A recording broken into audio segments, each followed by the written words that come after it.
Mais uma vez, bom dia, meus irmãos. Amém? Tem crente feliz aqui nessa manhã? Bom dia. Glória a Deus. Bom dia, crianças. Isso, por isso que a gente tem que ser como criança, né? Sempre tem mais animação, né, pastor Edmilson? Mais fôlego, né? Glória a Deus. Meus irmãos, eu quero compartilhar com vocês a palavra do Senhor nessa manhã tão especial. E eu tenho certeza, e se é certeza, claro que ela é absoluta, que o Espírito Santo já ministrou aos nossos corações. Que nós já temos sido conduzidos pelo Senhor nesse tempo. Então, só quero, talvez, trazer à luz, biblicamente falando, um pouco do que temos no coração ao comunicar que esse rei voltará. O rei que voltará. O teatro que nós vimos, e deixe-me aqui de trás para frente na apresentação, o teatro que nós vimos, ele falou a respeito de uma parábola, que conforme o pastor Edmilson ministrou em Mateus 25, falando o final da parábola dos talentos, servo bom e fiel, vem para o gozo do teu Senhor. Isso é o final, ou o meio para o final de Mateus 25.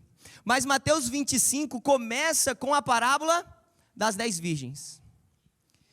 E talvez você ainda esteja se perguntando, mas e a crucificação? E o cordeiro, talvez, Pascal? E tem tudo a ver. Essa parábola ela é contada numa terça-feira, possivelmente, quando Jesus, na quinta, celebraria a ceia do Senhor, a ceia da Páscoa. E na sexta-feira ele sofreria a crucificação. Então é nessa semana de Páscoa que ele conta essa parábola. A pergunta é, o que motivou essa parábola? O que motiva essa parábola está lá em Mateus 24. E se você pegar o início de Mateus 24, irmã Valesca, Jesus então está saindo do templo de Jerusalém. E ao sair do templo de Jerusalém, ele aponta, dizendo, olha, não vai ficar pedra sobre pedra. E ele aponta para esse sinal de destruição. E aí os discípulos então perguntam, ele já está caminhando agora, saindo do templo em Jerusalém, e ele caminha para o Monte das Oliveiras, de lá ele conseguia avistar o templo. E aí lá sentado no Monte das Oliveiras, os discípulos perguntam, Senhor, mas quando isso vai acontecer? Isso é o começo, Mateus 24, quais são os sinais da tua vinda? Quais são os sinais do fim dessa era? O fim dos tempos? E aí Jesus em Mateus 24, o restante de Mateus 24 é conhecido como um sermão escatológico de Jesus Cristo. Por quê? Porque ele está apontando para as coisas finais. Eu não vou me deter aqui no sermão em si. Mas é aqui que Jesus fala que virão falsos profetas, é aqui que ele fala que o amor de muitos vai se esfriar, é aqui que ele fala que no fim dos tempos vai ser como nos dias de Noé. Essa é a estrutura de Mateus 24, o sermão escatológico de Jesus. E aí ele entra então nesse contexto para dizer, o reino dos céus será semelhante a 10 virgens, isso é Mateus 25. E a beleza do que Cristo está comunicando aqui é porque há uma realidade espiritual, Fábio, que é difícil para a gente compreender. E Jesus então, sabendo da limitação humana dos seus discípulos, ele diz, vocês não conseguem entender na plenitude, Ricardo, o que é o reino. Então deixa eu tentar mostrar para vocês algo com que ele se assemelha. Porque sempre que eu e você não conseguimos dar uma dimensão perfeita daquilo que será, nós tentamos ao máximo trazer a ideia daquilo que vai ser, mas por uma experiência que alguém já tenha vivido. Faz sentido? Então, por exemplo, se você quiser falar do inferno, você vai dizer, é como no Texas, em julho, 2 dias sem água, os irmãos começam a sentir calor já? De bota de couro, de calça jeans, de chapéu, sem estar na sombra, já começa a dar um calor? Né? Para você, a gente não sabe como é lá, mas a gente assemelha aqui, talvez o Senhor nos passou por uma experiência. Meu irmão, quem não converter no Texas, ou se você quiser, para nós estar as crianças, a gente falar do céu, o céu é maravilhoso, a gente pode dizer, é como as praias do Ceará, oh aleluia, na sombra de um coqueiro, com água de coco gelada, os irmãos começam a sentir a brisa já? Que alegria. Mas toda vida que a gente não consegue dimensionar algo, a gente tenta assemelhar isso com a realidade que nós vivemos. E é por isso que Cristo, então, está dizendo, o reino dos céus vocês não conseguem compreender, vocês estão me perguntando por sinais terrenos, por entendimento humano, por visão humana, Senhor, que sinais que o Senhor me dá? Ele diz, vocês não conseguem compreender, mas deixa eu dizer o que assemelha. E se assemelha a 10 virgens, e aqui então nós encontramos 10 virgens. E ele então traz à luz a imagem de um casamento naquela época, porque os discípulos compreenderiam. E as 10 virgens, no primeiro momento, irmão Jefferson, todas elas têm a mesma intenção. Elas se preparam, pegam lamparinas e anseiam encontrar com o noivo. Isso é o que a palavra diz. E se você achar que eu estou falando errado, abre Mateus 25. Eu só estou tentando correr. Mateus 25, ele vai falar, então as 10 no primeiro momento mostram a mesma intenção, o mesmo desejo, o mesmo ardor. Nesse momento não conseguimos distinguir prudência e imprudência. Nesse momento não conseguimos distinguir preparação ou falta de preparação. Porque no momento inicial, todos mostravam o mesmo intento. E talvez sejamos nós aqui, todos nós estamos aqui dizendo, nós queremos encontrar com o noivo. Se você cantou essa canção, ele vem, você já assumiu uma responsabilidade.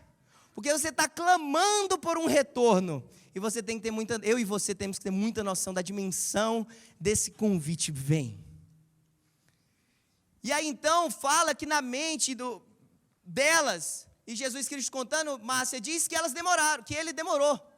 O noivo então demora.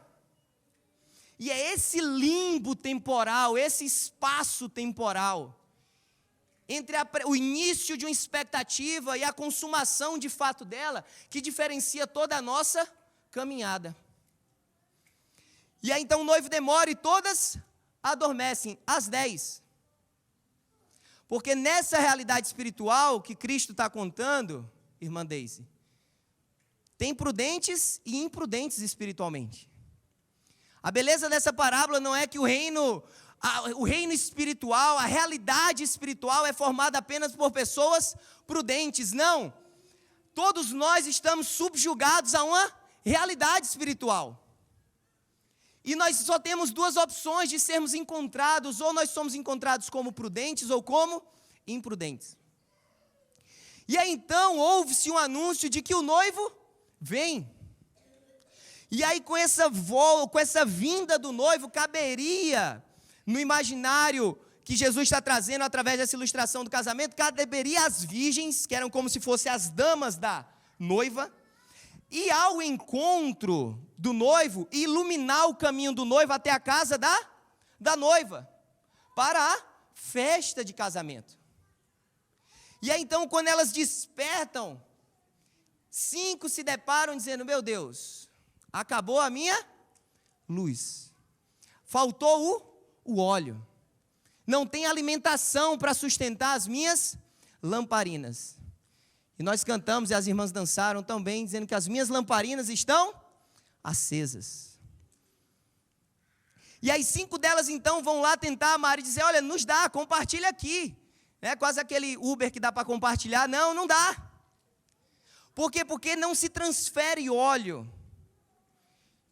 Não se transfere intimidade com o Senhor. Não se transfere relacionamento com Deus. Não se transfere a unção do Espírito Santo sobre nós. Não se transfere salvação. Se comunica salvação. Se partilha do plano de salvação. Mas a salvação ela é totalmente individual.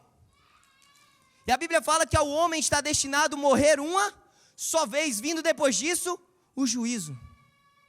Então há esse aspecto 100% pessoal, é você e o noivo, é você e a sua lamparina, é você e a sua intimidade com o Senhor, é você e o seu relacionamento com Deus. E esse momento que distingue prudentes e imprudentes, ele não acontece no ardor de uma expectativa dizendo, vamos encontrar o noivo. Ele acontece na realidade do retorno, ou da vinda, no caso da parábola do noivo. E é aqui que entra a grande questão. O que isso tem a ver com a Páscoa?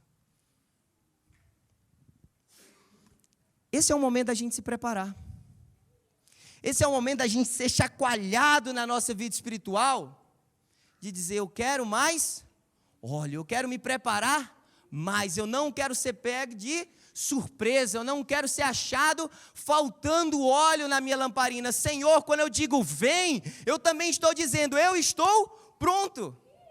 Não é expectativa dizendo, Senhor, o Senhor está pronto? Então vem. Não é dizendo, Senhor, eu estou pronto. Na hora que o Senhor quiser, vem. Esse é o diferencial na nossa vida espiritual. Mateus 25, o Senhor Jesus Cristo está contando essa parábola. E é nessa hora que 5 são achadas imprudentes e depois elas tentam a todo custo entrar e mostrar, mas Senhor, a gente fazia coisas. E elas vão ouvir do Senhor dizendo, eu não conheço. Porque nunca foi por obras, mas sempre foi pelo sangue de Cristo. É por isso que a gente celebra Páscoa hoje.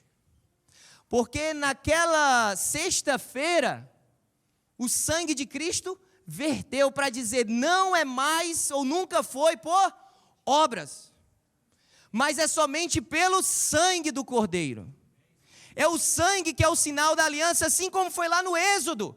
O sangue que estava nos umbrais das portas, e quando o anjo da morte passasse, onde já haveria sangue, não haveria morte dentro daquela casa. E continua em nós, onde há o sangue de Cristo vertendo em nós, não haverá morte para nós. A porta estará aberta, o acesso estará garantido. A Páscoa é para lembrar que a gente sim tem que ter obras daqueles que são salvos já. Mas nunca foi pelas obras que adquirimos salvação. Sabe qual a beleza que eu vejo nisso? Lá no Êxodo, deixa eu fazer uma pergunta para vocês. Lá no Êxodo, a Páscoa foi celebrada antes da saída ou depois da saída? Antes da libertação ou depois da libertação? Antes. A primeira Páscoa, depois manteve sim, Gabrielzinho. Mas a primeira Páscoa, isso é interessantíssimo porque ele diz, vocês vão fazer isso como um memorial. Só que se você ler Êxodo 12, toda essa construção temporal do Senhor ministrando ali a Moisés, está dizendo, porque o anjo vai passar. Ele diz, porque eu passarei por cima das casas. Mas como é que a gente celebra um memorial de algo que ainda vai acontecer? O nome disso é fé. Porque nunca foi por obra, sempre foi por fé. Naquela noite, Vinícius, haveria libertação, mas eles celebravam em casa a morte de um cordeiro, numa expectativa de uma libertação que iria acontecer. Era um memorial, mas também era um ato profético, era algo que apontava para um cumprimento futuro. Senhor, nós estamos matando o cordeiro conforme ordenado. Nós estamos passando sangue nos umbrais das portas. Nós estamos já celebrando. No Egito havia celebração. Lembra que esse povo começou a experimentar a libertação? Porque havia um clamor. Liberta-nos, livra-nos, nós estamos sendo oprimidos. E agora, mesmo em meio ainda ao Egito, havia já uma celebração. Aleluia! E é interessantíssimo porque Êxodo 12 também vai falar para eles, dizendo, vocês celebrem a ceia, vocês comam a ceia como? Cingidos os vossos lombos, calçados os pés, estejam prontos. Aí o Senhor Jesus Cristo em Mateus 26, lembra? Essa parábola de Mateus 25 aponta para Mateus 24, quem está comigo? Sinal escatológico, Mateus 24, Mário.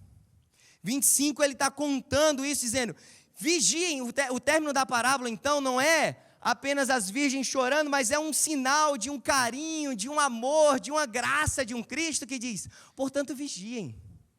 O clamor para ele é, estejam prontos, cinjam-se, como quem está preparado, Senhor, se o Senhor voltar hoje eu estou pronto. E aí ele aponta então, em Mateus 26, nós estamos na quinta-feira agora. E na quinta-feira o Senhor Jesus está celebrando o quê? A Páscoa, irmão Clay. E que apontava lá para o Êxodo, um olhar para trás.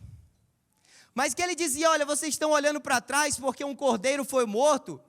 Era quinta-feira. Ele ressignifica essa Páscoa, dizendo, agora é o meu corpo, irmão Jefferson. Agora é o sangue da nova aliança. Para a libertação ou para a morte, Ricardo, que ia acontecer no dia seguinte também. Havia uma celebração que olhava para trás, mas que tinha uma grande expectativa do que estava para vir para frente.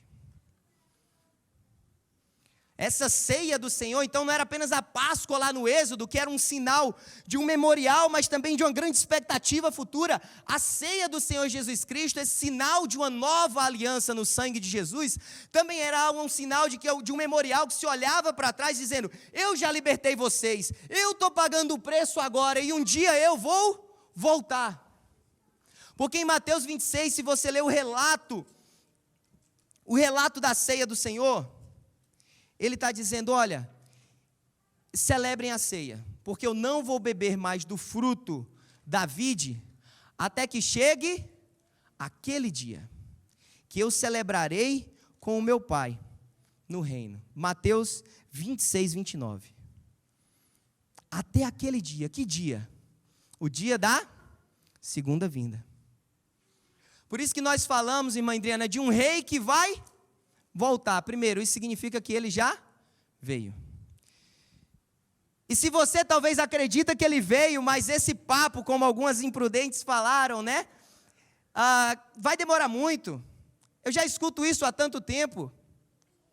Mas como é que você olha para trás e acredita que ele veio e não consegue dimensionar a exatidão dessa volta? Porque existem, biblicamente falando, mais passagens que apontam para a segunda vinda do Senhor Jesus Cristo do que para a primeira. Ele mesmo falou reiteradas vezes sobre o seu retorno, preparando o coração dos discípulos. Então nós só celebraremos essa Páscoa, e esse é o nosso clamor através desse anúncio do rei que voltará.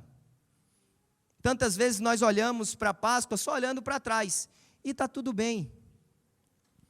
Mas não pode ficar nesse só. Jesus, obrigado pelo que o Senhor fez. Jesus, obrigado pelo que o Senhor já cumpriu. Não, mas se Ele ressuscitou, é porque nós temos agora uma expectativa de um retorno. Paulo, quando ele escreve em 1 Coríntios 11, 26, ele diz: vocês, todas as vezes que vocês comerem desse pão, e todas as vezes que vocês beberem desse cálice, vocês fazem o quê? Anunciam a morte até que ele venha. Que paradoxo, como é que você anuncia uma morte e ainda há uma expectativa que ele venha? Porque a morte não foi a palavra final, mas o retorno é a palavra final. E nós como igreja então só celebraremos a ceia do Senhor, só celebraremos essa Páscoa, se nós entendermos que não é um sinal de olhar para trás apenas, mas é um momento de preparação de lamparinas, de dizer: me dá mais óleo, Senhor, porque pela graça você ainda está vivo, porque pela graça Ele ainda não voltou.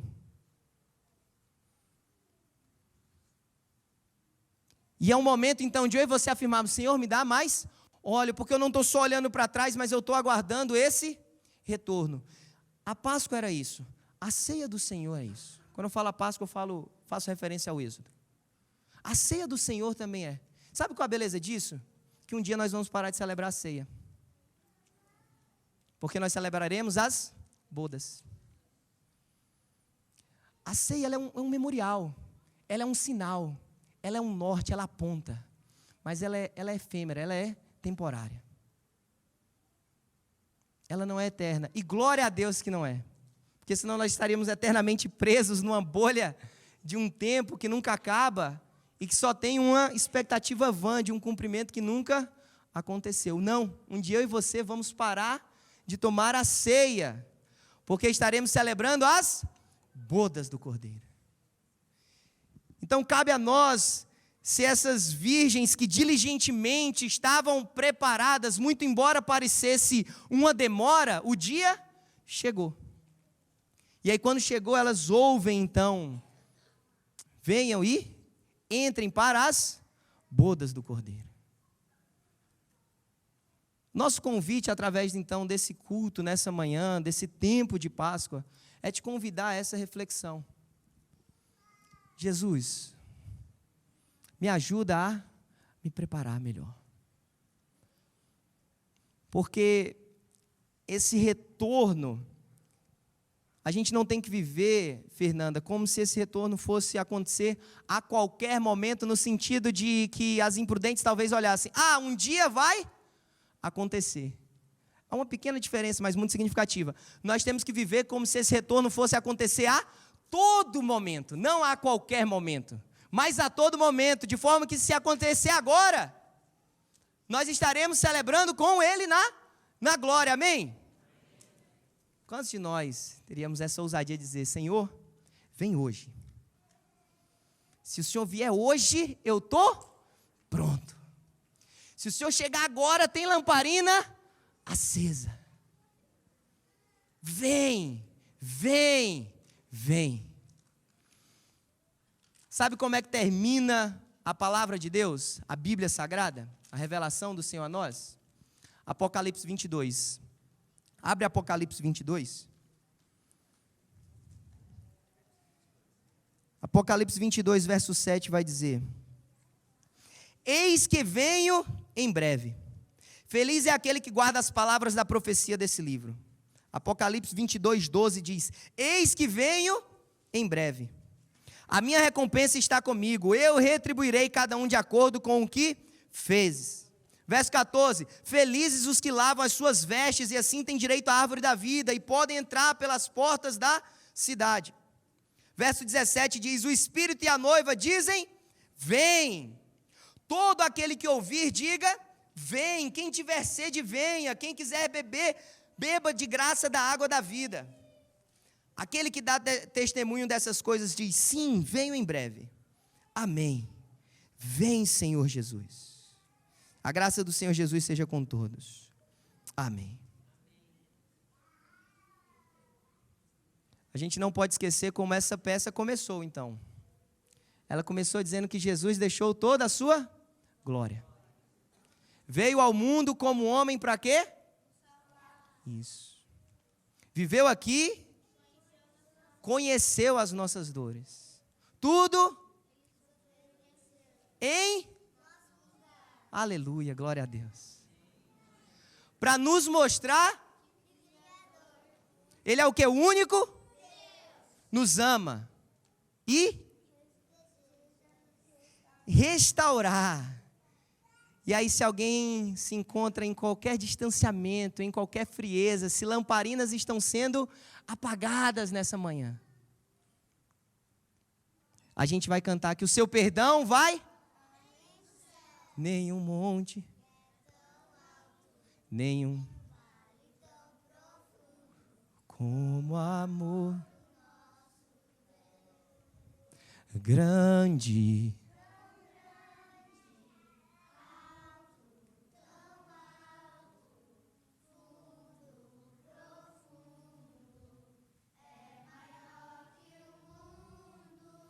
Mas é pequeno, cabe lá dentro do coração de quem se entrega ao Salvador. Aleluia. Impossível você não estar sentindo a presença de Deus nessa manhã. Cabe-nos um convite que as crianças cantaram: entregar-se ao Salvador. Meus irmãos, o mundo a vinda de Cristo dividiu a história da humanidade. Alguns não acreditam que Ele é o Messias, ou seja, o Cristo ungido de Deus enviado, prometido no Antigo Testamento. Mas historicamente falando, Ele veio. Você pode não acreditar na messianidade do Cristo, mas você não tem como dizer que Ele não pisou nessa terra. E se Ele pisou nessa terra, e era o cumprimento de promessas muito maiores, são as promessas da segunda vinda.